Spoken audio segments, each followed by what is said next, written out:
Livre 10, Introduction à la théorie du plaisir, les thèses en présence. En ce qui concerne l'amitié, restons-en là. Nous pourrons ensuite traiter du plaisir. Après les considérations qui précèdent, suit sans doute naturellement une discussion sur le plaisir. On admet en effet d'ordinaire que le plaisir est ce qui touche le plus près à notre humaine nature.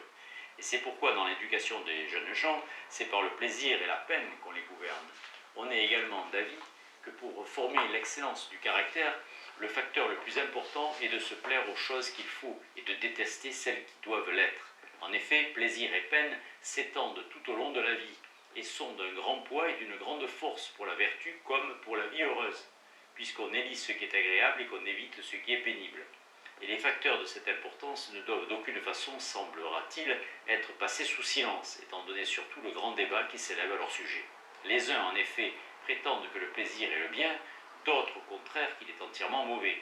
Parmi ces derniers, certains sont sans doute persuadés qu'il en est réellement ainsi, tandis que d'autres pensent qu'il est préférable dans l'intérêt de notre vie morale de placer ouvertement le plaisir au nombre des choses mauvaises, même s'il n'en est rien, car la plupart des hommes ayant pour lui une forte inclination et étant esclaves de leur plaisir, il convient, disent-ils, de les mener dans la direction contraire, car ils atteindront ainsi le juste milieu. Mais il est à craindre que cette manière de voir ne soit pas exacte. La thèse que le plaisir est mauvais en principe est tellement paradoxale qu'Aristote est entraîné à critiquer dès maintenant cette façon de voir, en opposant l'expérience, tois, kata, ten, eis, thésin, au raisonnement. En effet, quand il s'agit des sentiments et des actions, les arguments sont d'une crédibilité moindre que les faits, et ainsi, lorsqu'ils sont en désaccord avec les données de la perception, ils sont rejetés avec mépris et entraînent la vérité dans leur ruine. Car une fois qu'on s'est aperçu que le contempteur du plaisir y a lui-même tendance, son inclination au plaisir semble bien indiquer que tout plaisir est digne d'être poursuivi, les distinctions à faire n'étant pas à la portée du grand public. Tout homme, même celui qui critique systématiquement le plaisir, gone, est tôt ou tard amené à rechercher parfois le plaisir. Il se déconsidère, lui, et c'est théorique, car la multitude n'est pas apte à faire en cette matière les distinctions qui s'imposent. Il apparaît ainsi que ce sont les arguments conformes à la vérité qui sont les plus utiles, et cela non seulement pour la connaissance pure, mais encore pour la vie pratique. Car étant en harmonie avec les faits, il emporte la conviction, et de cette façon incite ceux qui les comprennent à y conformer leur vie. Mais en voilà assez sur ces questions. Passons maintenant en revue les opinions qu'on a avancées sur le plaisir. 2. Critique des théories d'Eudoxe et de Speusippe. Eudoxe donc pensait que le plaisir est le bien, du fait qu'il voyait tous les êtres raisonnables ou irraisonnables tendre au plaisir. Or, chez tous les êtres, ce qui est désiré est ce qui leur convient équitablement, et ce qui est désiré au plus haut degré est le bien par excellence. Et le fait que tous les êtres sont portés vers le même objet est le signe que cet objet est pour tous ce qu'il y a de mieux, puisque chaque être découvre ce qui est bon pour lui, comme il trouve aussi la nourriture qui lui est appropriée. Dès lors, ce qui est bon pour tous les êtres et vers quoi ils tendent, tous, est le souverain bien. Si cependant ces arguments entraînent la conviction, c'était plutôt à cause de la gravité du caractère de leur auteur qu'en raison de leur valeur intrinsèque. Eudoxe avait en effet la réputation d'un homme exceptionnellement tempérant, et par suite, on admettait que s'il soutenait cette théorie, ce n'était pas par amour du plaisir, mais parce qu'il en est ainsi dans la réalité. Il croyait encore que sa doctrine résultait non moins manifestement de cet argument a contrario, la peine étant en soi un objet d'aversion pour tous les êtres, il sut que son contraire doit pareillement être en soi un objet de désir pour tous. En outre, selon lui, est désirable au plus haut point ce que nous ne choisissons pas à cause d'une autre chose, ni en vue d'une autre chose. Tel est précisément de l'aveu unanime le caractère du plaisir, car on ne demande jamais à quelqu'un en vue de quelle fin il se livre au plaisir, ce qui implique bien que le plaisir est désirable par lui-même. De plus, le plaisir ajouté à un bien quelconque, par exemple à une activité juste ou tempérante, rend ce bien plus désirable. Or, le bien ne peut être augmenté que par le bien lui-même.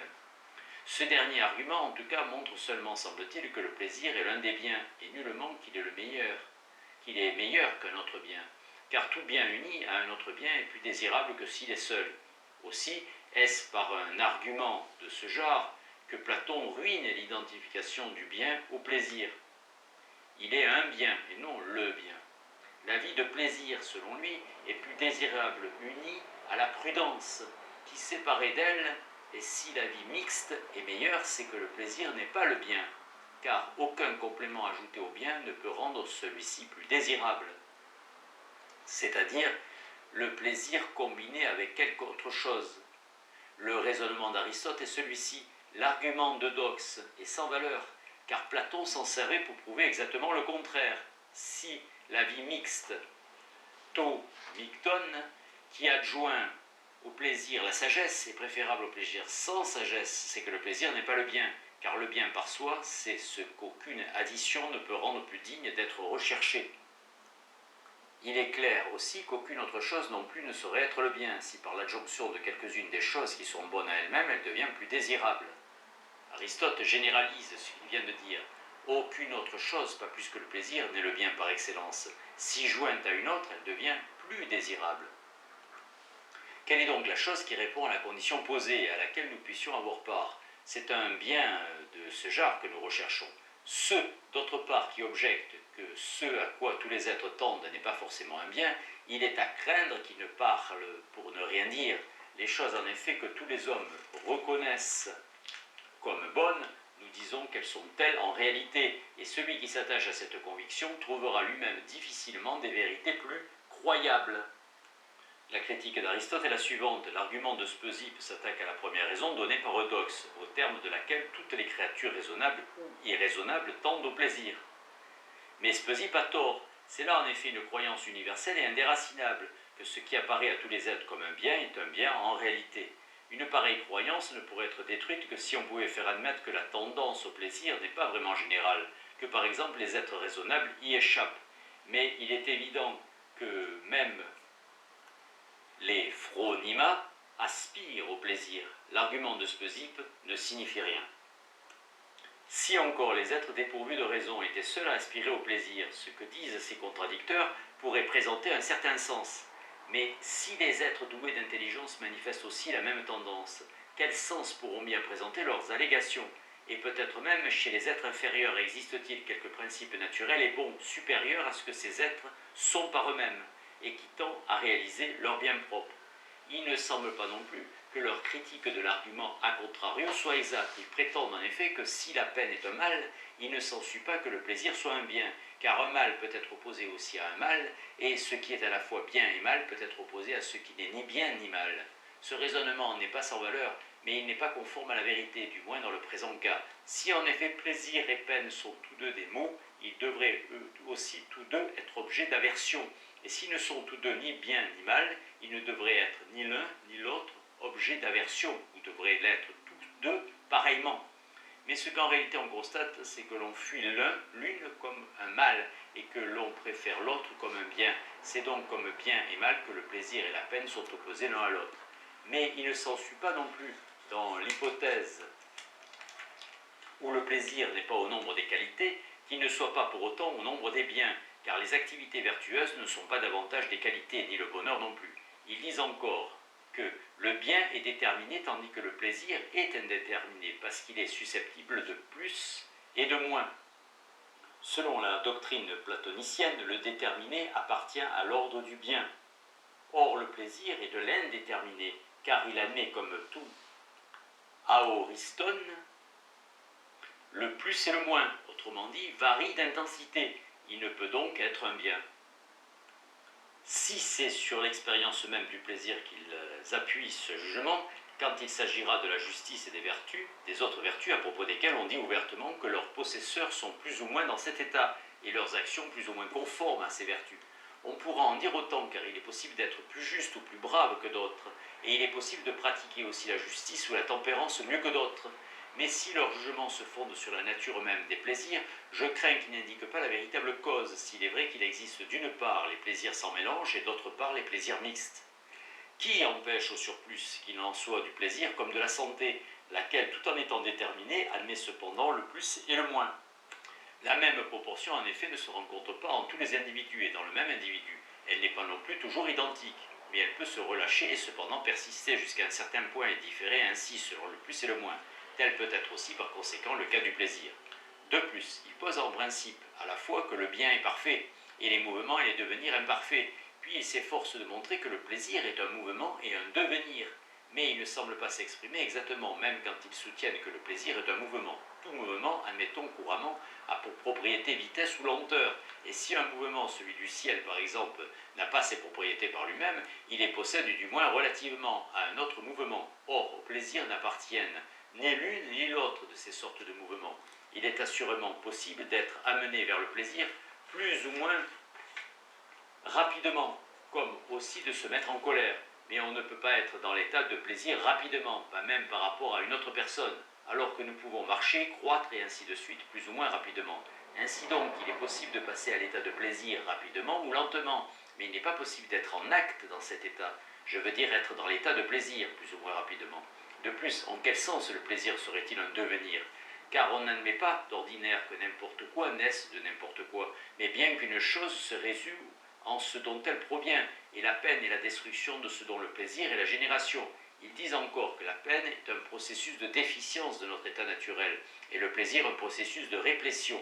Mais ce sont là des affections intéressant le corps. Si dès lors le plaisir est une réplétion de l'état naturel, c'est le sujet en lequel s'accomplit la réplétion qui ressentira le plaisir. Ce sera donc le corps. Mais c'est là une opinion qu'on n'accepte pas d'ordinaire. Le plaisir n'est donc pas non plus un processus de réplétion. Tout ce qu'on peut dire, c'est qu'au cours d'un processus de réplétion, on ressentira du plaisir. Mais au cours d'une opération chirurgicale, on ressentira de la souffrance. En fait, cette opinion semble avoir pour origine les souffrances et les plaisirs ayant rapport à la nutrition. Quand en effet le manque de nourriture nous a d'abord fait ressentir de la souffrance, nous éprouvons ensuite du plaisir en assouvissant notre appétit. Mais cela ne se produit pas pour tous les plaisirs. Par exemple, les plaisirs apportés par l'étude ne supposent pas de peine antécédente, ni parmi les plaisirs des sens ceux qui ont l'odorat pour cause, et aussi un grand nombre de sons et d'images, ainsi que des souvenirs ou des attentes. De quoi donc ces plaisirs-là seront-ils des processus de génération? Aucun manque de quoi que ce soit ne s'est produit dont il serait une réplétion. À ceux qui mettent en avant les plaisirs répréhensibles, on pourrait répliquer que ces plaisirs ne sont pas agréables en soi, car en supposant même qu'ils soient agréables aux gens de constitution vicieuse, il ne faut pas croire qu'ils soient agréables aussi à d'autres qu'à eux, pas plus qu'on ne doit penser que les choses qui sont salutaires ou douces ou amères aux malades soient réellement telles, ou que les choses qui paraissent blanches à ceux qui souffrent des yeux soient réellement blanches. On pourrait encore répondre ainsi: les plaisirs sont assurément désirables, mais non pas du moins quand ils proviennent de ces sources-là, de même que la richesse est désirable, mais non comme salaire d'une trahison, ou la santé, mais non au prix de n'importe quelle nourriture. Ou peut-être encore les plaisirs sont-ils spécifiquement différents. Ceux en effet qui proviennent de sources nobles sont autres que ceux qui proviennent de sources honteuses, et il n'est pas possible de ressentir le plaisir de l'homme juste sans être soi-même juste, ni le plaisir du musicien sans être musicien, et ainsi pour tous les autres plaisirs. Et de plus, le fait que l'ami est autre que le flatteur semble montrer clairement que le plaisir n'est pas un bien, ou qu'il y a des plaisirs spécifiquement différents. L'ami en effet paraît rechercher notre compagnie pour notre bien, et le flatteur pour notre plaisir, et à ce dernier on adresse des reproches et à l'autre des éloges, en raison des fins différentes pour lesquelles il nous fréquente. En outre, nul homme ne choisirait de vivre en conservant toute son existence l'intelligence d'un petit enfant, même s'il continue à jouir le plus possible des plaisirs de l'enfance. Nul ne choisirait non plus de ressentir du plaisir en accomplissant un acte particulièrement déshonorant, même s'il n'en devait jamais en résulter pour lui de conséquences pénibles. Et il y a aussi bien des avantages que nous mettrions tout notre empressement à obtenir, même s'il ne nous apportait aucun plaisir, comme voir, se souvenir, savoir, posséder les vertus, qu'en fait des plaisirs accompagnent nécessairement ces avantages ne fait pour nous aucune différence, puisque nous les choisirions quand bien même ils ne seraient pour nous la source d'aucun plaisir. Qu'ainsi, donc, conclusion, Aristote combat donc à la fois Eudoxe, le plaisir n'est pas le souverain bien, Speusippe, le plaisir n'est pas en lui-même un mal, et même Platon, qui n'attribue pas au plaisir la place qui lui revient. La partie diaporématique étant terminée, dans les chapitres qui suivent, Aristote dégagera sa propre position. Qu'ainsi donc le plaisir ne soit pas le bien, ni que tout plaisir soit désirable, c'est là une chose, semble-t-il, bien évidente. Et il est non moins évident que certains plaisirs sont désirables par eux-mêmes, parce qu'ils sont différents des autres, par leur espèce ou par les sources d'où ils proviennent.